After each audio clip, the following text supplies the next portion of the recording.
बघा, armature reaction नावाचा concept बघतो आपण. काय बघतोय? आर्मेचर रिॲक्शन नावाचा कन्सेप्ट बघतोय. आता आर्मेचर रिॲक्शन म्हणजे काय? आर्मेचर वाइंडिंगवर होणारी रिॲक्शन म्हणजेच काय? Armature reaction. मग कसली रिॲक्शन ते बघायचं आपलं. ओके, बघा, when the armature winding of a DC motor carries current, the armature winding produces its own MMF. म्हणजे बघा, ज्यावेळेस आर्मेचर वाइंडिंगला सप्लाय दिला, आर्मेचर वाइंडिंग करंट फ्लो करेल आणि त्याच्या अराउंड त्याच्या ओन फ्लक्स तयार होतील. इथपर्यंत आले. आर्मेचर वाइंडिंगमध्ये करंट फ्लो झाला तर त्याच्या स्वतःच्या ओन MMF म्हणजे फ्लक्स, मॅग्नेटिक फ्लक्स तयार होतील. According to right hand grip rule, when current carrying conductor is there, around that magnetic field is produced. Okay. आता बघा, the effect of this magnetic field on the field developed by the field winding. तर या on MMF आहेत कोणाच्या? आर्मेचरच्या. त्या main field वाइंडिंगवर effect करतात. त्याला काय म्हणतात? Armature reaction.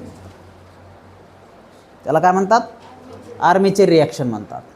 ओके, बघा, सप्लाय दिला, करंट फ्लो झाला कशामध्ये? आर्मेचर वाइंडिंगमध्ये. आणि आर्मेचर वाइंडिंगमध्ये करंट फ्लो झाल्याच्या नंतर त्याच्या अराउंड त्याच्या ओन मॅग्नेटिक फ्लक्स तयार होणार आहेत. त्या मॅग्नेटिक फ्लक्स फील्ड वाइंडिंगच्या फ्लक्सला काय करतील? त्याच्यावर इफेक्ट करतील. मग काय करतील? सपोर्ट किंवा करतील किंवा अपोज करतील, जे काय असेल, जो इफेक्ट असेल त्याला काय म्हणायचं आहे? आर्मेचर रिॲक्शन म्हणायचं. समजलं? The effect of armature flux on main flux is armature reaction. एका सेंटेन्समध्ये जर बनवायचं असेल डेफिनेशन तर कशी लिहिणार? The effect of armature flux on main field winding flux is non as armature reaction. तर बघा, इन केस ऑफ जनरेटर, आता हे कन्सेप्ट थोडा जनरेटरचा आपण डिस्कस करू. In case of generator, armature current flows due to the induction. Supply आपण स्टेटरला दिला, रोटरमध्ये EMF इंड्यूस झाला, तर इंडक्शन प्रिन्सिपलने करंट फ्लो झाला आर्मेचरमध्ये. पण DC मोटरमध्ये तसं आहे का?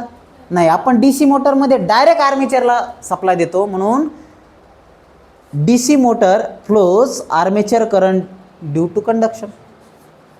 म्हणजे आपण डायरेक्ट सप्लाय दिला ना आर्मेचरला, तर ही रिॲक्शन DC जनरेटरमध्ये होईल का?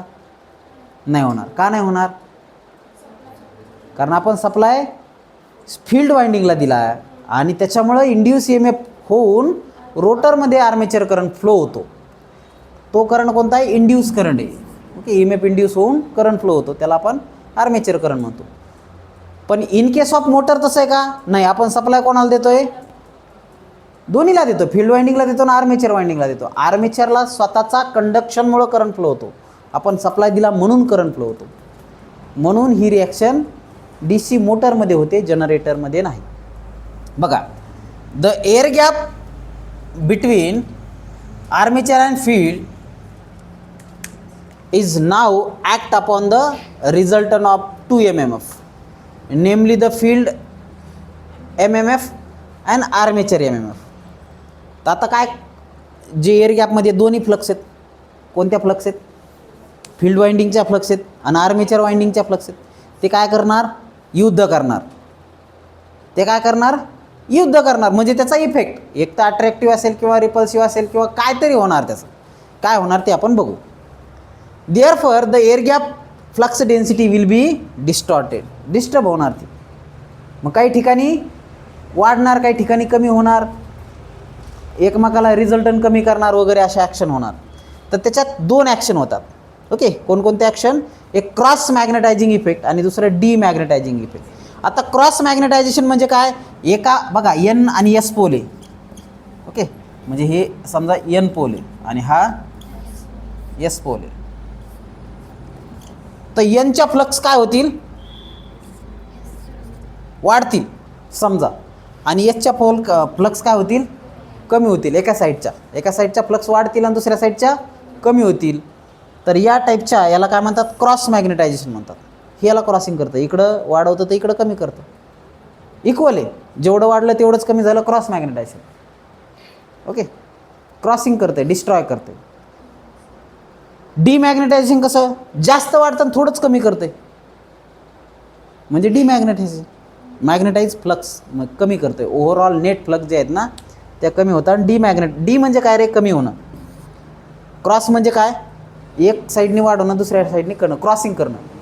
तर ते इफेक्ट ऑफ आर्मेचर रिॲक्शन, एक क्रॉस मॅग्नेटायझेशन आणि एक डिमॅग्नेटायझेशन.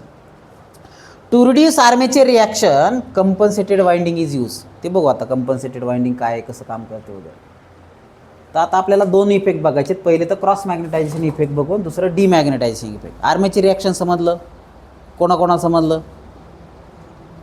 आता आपल्याला क्रॉस मॅग्नेटायझेशन इफेक्ट आणि डिमॅग्नेटायझेशन इफेक्ट बघा. Due to armature reaction the flux in the air gap get strengthen म्हणजे वाढणं, स्ट्रॉंग होणं. ॲट वन एंड, एका एंडला काय होतील, फ्लक्स स्ट्रॉंग होतील. Of one end of each main pole and weakening at the other pole. एका साईडला फ्लक्स काय होतील, स्ट्रॉंग होतील आणि दुसऱ्या साईडला वीक होतील. इथपर्यंत आले, कोण कोण आले. म्हणजे आर्मेचर रिॲक्शनमुळे काय व्हायला लागले, एअर गॅपमधल्या फ्लक्स एका साईडला स्ट्रॉंग होतील आणि दुसऱ्या साईडला वीक होतील.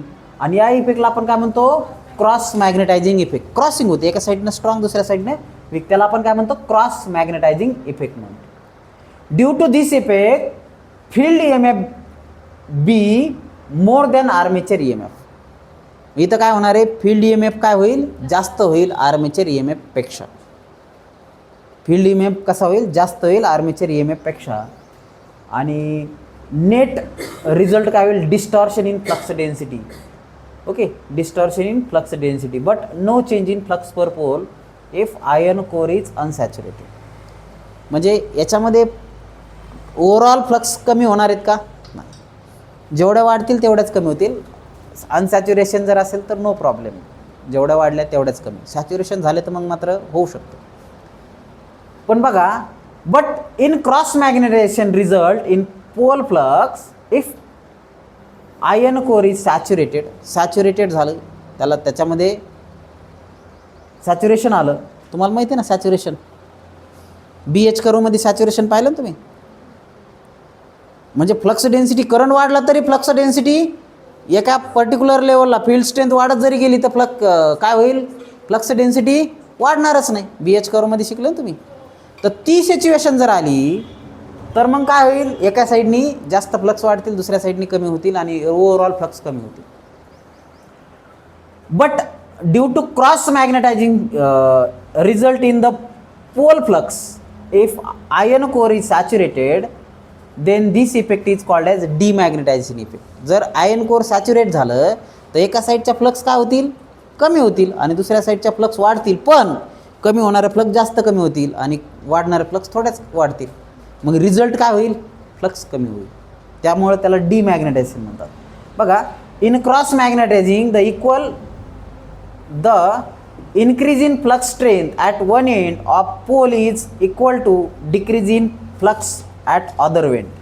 But due to core saturation, but there is no बघा, so there is no loss of pole flux. Pole flux चा loss होत नाही. But actually increase in flux density at one end is less than decrease in flux density in other end. Hence net reduction in flux per pole which is called as demagnetization effect. म्हणजे थोडक्यात काय, इथं flux density वाढते, जास्त वाढते आणि इथं थोडीच कमी होते. याचा अर्थ काय, याच्या फ्लक्स वाढल्या, याच्या रिझल्टंट फ्लक्स वाढल्या. ओके, आणि या इफेक्टला आपण काय म्हणतो, डिमॅग्नेटायझिंग इफेक्ट. त्याला काय म्हणतो, डिमॅग्नेटायझिंग इफेक्ट म्हणतो. तर या डिमॅग्नेटायझिंग इफेक्टला जर कमी करायचं असेल तर कशाने कमी करणार, एक तर इंटरपोलिंग, पोलचे टर्मिनल इंटरचेंज करायचे. म्हणजे एन पोलच्या जागेवर एस पोल करायचा. आता याचं वाढलं आणि याचं कमी झालं, याचा अर्थ काय, पटकन याचं इंटरचेंज करून घ्यायचे. म्हणजे याचे वाढणार, याचे कमी होणार, कमी करणार ना हा इफेक्ट तुम्ही. तर एक पर्याय इंटरचेंजिंग, पण इंटरचेंजिंगच्या चालू मोटरमध्ये इंटरचेंज करणं डिफिकल्ट आहे. ओके, तिथं स्पार्क जनरेशन होतं आहे, पुन्हा अजून कनेक्टिव्हिटी प्रॉब्लेम येतात. मग दुसरा पर्याय काय, अजून एक वाइंडिंग वापरायची, कंपन्सेटेड वाइंडिंग वापरायची. अजून एक वाइंडिंग वापरायची, कंपन्सेटेड वाइंडिंग वापरायची. ही वाइंडिंग काय करते, कॉम्पन्सेट करते, जेवढ्या वाढल्या तेवढ्या कमी करण्यासाठी मदत करते. इकडून जेवढ्या वाढल्या त्याच्यात डिफरन्स यायला लागला तर त्या वाइंडिंगच्या फ्लक्स तिथं त्याला न्यूट्रलाइज करण्याचं काम करतात. So compensated winding can be compensated armature reaction. Compensated winding काय करणार, कंपन्सेट करणार कशाला, आर्मेचर रिॲक्शनला. तर ही तुमची फील्ड वाइंडिंग आहे, ही आर्मेचर वाइंडिंग आहे. आर्मेचर वाइंडिंगच्या सिरीजमध्ये आपण काय लावतो, कंपन्सेटेड वाइंडिंग लावतो. ती कंपन्सेटेड वाइंडिंग काय करते, आर्मेचर रिॲक्शनला कमी करते. कोणाकोणा समजलं? 2 मिनिटात पुन्हा रिवाइज करतो, लक्ष द्या. आर्मेचर रिॲक्शन म्हणजे काय रे, आर्मेचरमध्ये करंट फ्लो झाला तर त्याच्या अराउंड मॅग्नेटिक फील्ड तयार होणार आहे. त्याची स्वतःची ती मॅग्नेटिक फील्ड मेन फ्लक्सला म्हणजे फील्ड फ्लक्सला काय करेल, इफेक्ट करेल.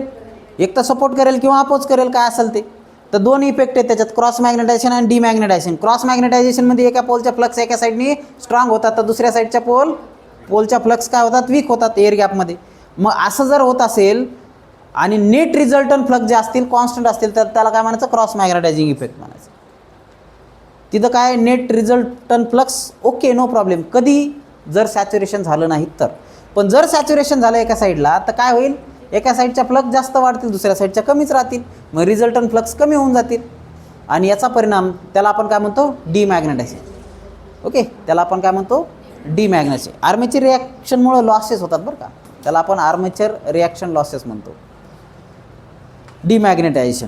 तर हे कमी करण्यासाठी 2 मेथड आहेत. एक इंटरपोल कनेक्शन, पोलचं कनेक्शन इंटरचेंज करायचं, किंवा दुसरी मेथड काय आहे, कंपन्सेटेड वाइंडिंग वापरायची. ॲडिशनल कंपन्सेटेड वाइंडिंग वापरली की ती आर्मेचर रिॲक्शनला न्यूट्रलाइज करण्याचं काम करते. येतं लक्षात, ती सिरीजमध्ये कनेक्ट करायची आर्मेचरला आणि ती आर्मेचर रिॲक्शन न्यूट्रलाइज करण्याचं काम करेल. So this is armature reaction. Write down fast.